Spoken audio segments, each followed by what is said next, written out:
In this lecture, we're going to be talking about what we call the modern critical study of the Gospels. Now, there are lots of other things we could say, and we have been saying and will say about hermeneutical issues related to the Gospels, etc. This particular lecture is about how the Gospels have been studied, mostly in the modern period, say the last 100 years in particular, especially by scholarly sort of readings. And this material is very dense in the sense of that there's a lot of it and there's a lot of details that go into it that just in a sort of oral lecture isn't the most helpful way to do this. So you have some reading in your main textbook, you have some reading in my book as well, a little bit about these issues. So I'm not going to give a full detailed sort of oral lecture on all this. I'm going to try to keep this brief following the outline that we have. So again, modern critical study of the Gospels in brief is how to think about this. So first of all, you might just ask, critical study of the Gospels, that sounds like something we shouldn't be doing, but the idea of critical means a sort of a scholarly apparatus kind of reading. It doesn't mean critical in the sense of being critical of or criticizing, although sometimes that is the case as well. But what we mean by critical is a particularly semi-objective, a scholarly apparatus or scholarly approach to these texts. That's what we mean by modern critical reading. It doesn't mean you have to necessarily use these tools to reject the Bible. Some people do, but you don't have to. We can still embrace them in a helpful way. So the first of these we're going to talk about is what is called form criticism. And most of these come from German scholarship originally, so there's a German word for them, usually Formgeschichte. And a lot of times they come from Old Testament study that then was later then applied to New Testament study. And that's the case for form criticism, especially in the 1920s. Form criticism begins to be the main way the Gospels are read. The idea being that the Gospels consist of many different forms or types of literature, kind of subgenres that make up what the Gospels are.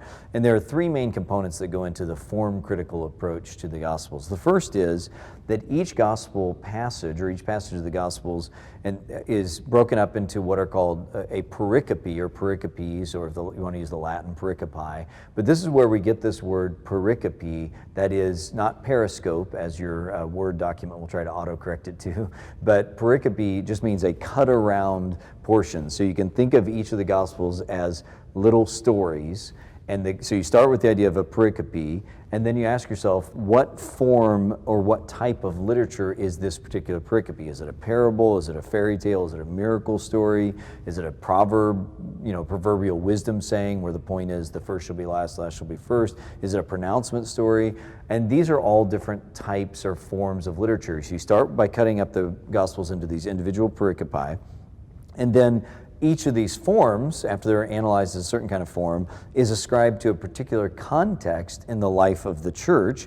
And there's another German phrase that we use from this, a very important one called Sitz im Leben, which means the situation in life. That is, what in the church, and you remember I've talked about the Gospels being for all Christians rather than from gospel communities. Well, the gospel communities idea gets its real big roots here in form criticism, because the idea is what situation in the church's local community created this kind of need for a pronouncement story, this kind of need for a miracle story, whatever it is. And so you assign these different pericopi and their forms to different Sitze im Leben, different situations in life and in the church.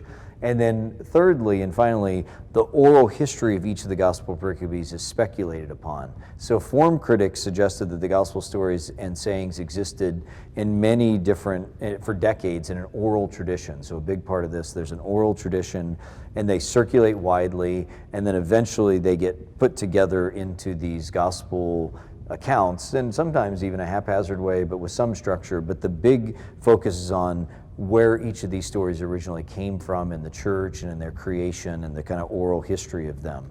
And so, in a lot of ways, this, just in terms of analysis, a lot of the ways there's some insight, and we can acknowledge the sort of good in recognizing, there are actually different kinds of pericopi, there are different kinds of stories, miracle stories, proverbial stories, etc. That can be helpful. It can be helpful for us to sort of recognize that sometimes these are put together in groups. You might have a whole series of miracle stories together. You might have a whole series of proverbial wisdom sayings together. That's all fine.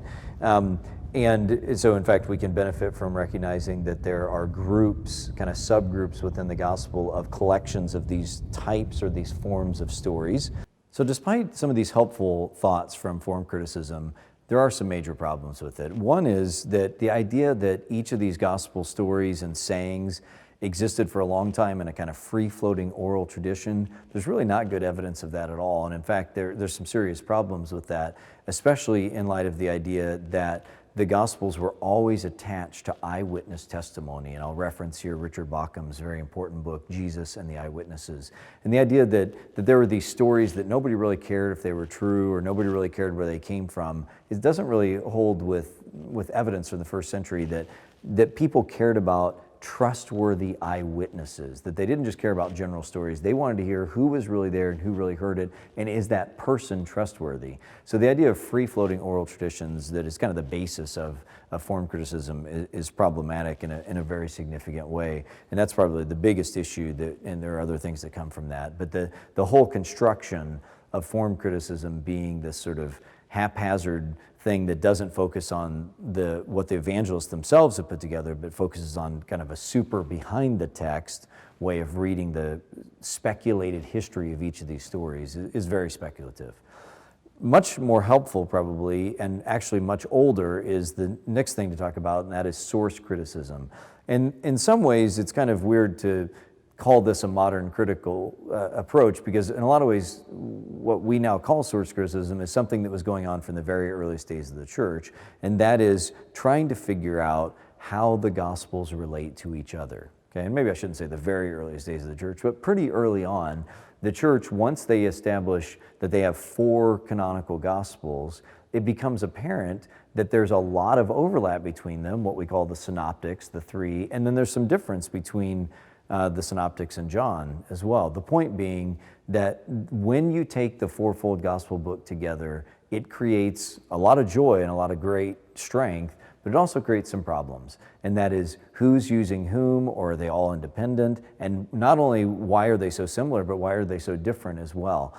And so this whole issue in the modern period takes on, I mean, it was talked about by Augustine and lots of people from the earliest days of the church, like I said, or early days of the church, but it takes on a sort of new impetus and a new way of approaching it in the modern period with the modern study of what we call source criticism. And basically the idea is of source criticism, you end up with these very different ideas, different solutions about who's using whom. And the most common consensus, almost universal today, and has been for a long time, is that Mark was probably written first, and that's over against what was understood from Augustine's day on, that the order of the Gospels is their canonical order, Matthew, Mark, Luke, and John. That's how the church believed most of the time.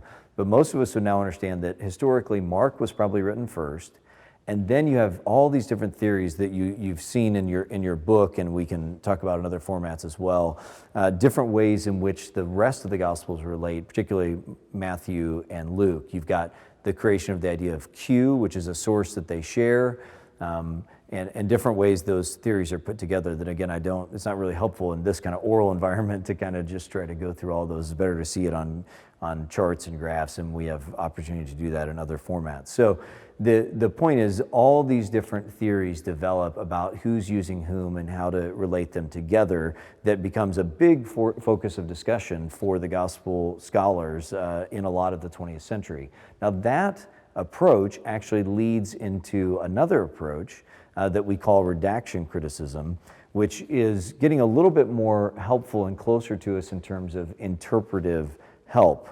And for redaction criticism, the idea is that once you've sort of decided upon who used whom, and again, almost everyone agreed that Mark was first, and then there were differences of opinion about whether it was Matthew that used Mark and then Luke used both of them, or reverse that, or whether there's a Q. Whatever you decide on that, then you can begin, there's a move in scholarship towards focusing on the redactor, which is the German word for the editor, and instead of viewing the gospel writers as these kind of people that just collected all these random oral traditions and threw them together, there's a greater focus on the work of the evangelists themselves, and particularly how they edited the sources that they had before them.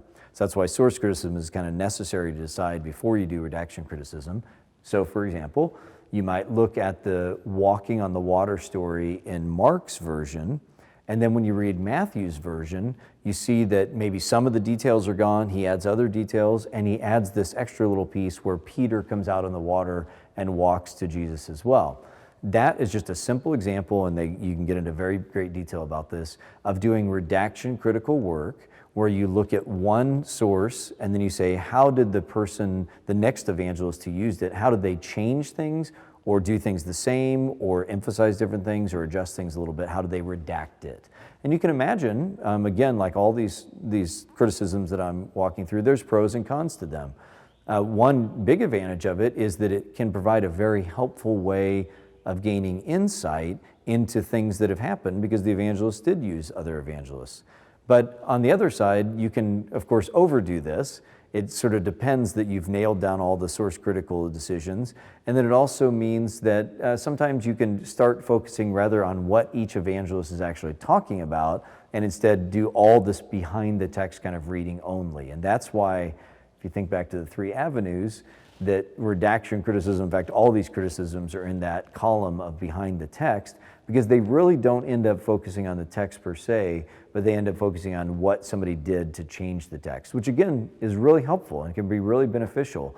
So to ask why the order of the temptations is different in Matthew versus Luke, that's a redaction critical kind of question that makes a lot of sense. And you can see that Luke's emphasis on Jerusalem as the final one versus Matthew's emphasis on the kingdoms of the world. That's a helpful insights. But as all these things, you don't want to overdo them and do too much with them, which is actually what, unfortunately, a lot of times redaction criticism ends up doing. More briefly, just to mention a couple others, literary criticism and into composition criticism as well. These are approaches that develop more in the latter part of the 20th century that begin to focus more on the gospel texts as stories themselves, as texts. So focusing on narrative and plot and paying attention to literary structure, literary techniques. And these ways of reading are going to be more how I tend to read for the purpose of theological and aritogenic readings. And there's a lot of good that happens in especially the last quarter of the 20th century and into now as well, with sort of literary narrative and critical kind of approaches, using tools from literary analysis to help us read the Gospels. As in all these things, there's good and bad to them. The good is I think it really does help us get at what the Gospels are doing and pay attention to them. At the same time, you can overdo them, and a lot of times literary criticism is done without any reference to historical matters or even opposed to historical matters, and we don't want to overdo it in that way as well. And that's what the idea of composition criticism is. It's one that focuses on the final form of the text, but with sensitivity still to the situation in which it was created. I don't mean a local gospel community, but I mean the historical and cultural encyclopedia, to bring back Umberto Eco's language as well. So those are the ideas of the sort of historical critical, or the source critical and redaction critical and form critical and literary critical approaches. The last thing I want to say, and this, maybe doesn't feel brief to you, but is still brief relative to the density of the material, is just say a few words about another part of modern critical study of the Gospels, and that's what we call the quest, or the quests, really, for the historical Jesus. And again, I won't repeat, you have things like this in your textbook. You need to read and know that material for the exams, et cetera, and assignments. But the main point is that I want to say is that a big part of how the Gospels have been read is for the purpose of reconstructing who Jesus really was. And of course, as with all things, there's a sense in which that's admirable, because we do care about who Jesus was as a real person. We believe he's a real person, and understanding him in his own context matters. But there have been these series of historical quests for the historical Jesus, each of which has had their own kind of approach at it, and as has been pointed out now by a lot of scholars, remarkably, not remarkably really, each quest of the historical Jesus ends up creating a Jesus out of the text that is exactly what the scholars want Jesus to look like, whether it's a sort of early 20th century brotherhood or late 19th century brotherhood of man, fatherhood of God, that Jesus is just this nice guy who just wants everybody to get along, or whether it's a radically apocalyptic Jesus, or whether it's a Jesus who was an eschatological prophet who was foolish and didn't realize that his preaching was going to result in his own death. all these sort of different views of who Jesus was. The problem is that they all end up reflecting the face of the scholars. One of the images that's been used is that the historical Jesus scholars look down into the well of the historical Jesus and they see a reflection of their own faces, is the kind of image, that what they end up recreating Jesus to be is who they want him to be.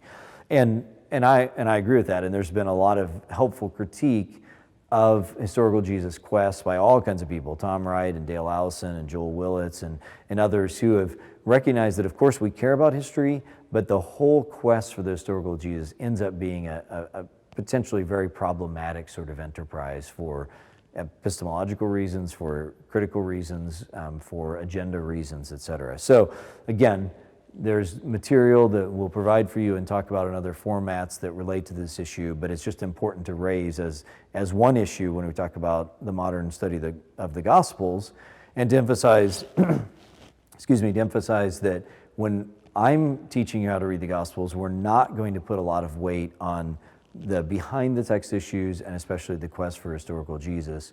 We're going to instead put a lot of emphasis on reading the texts of the Gospels and hearing what they have to say literary and theologically for us. I think that's the best way to read the Gospels today.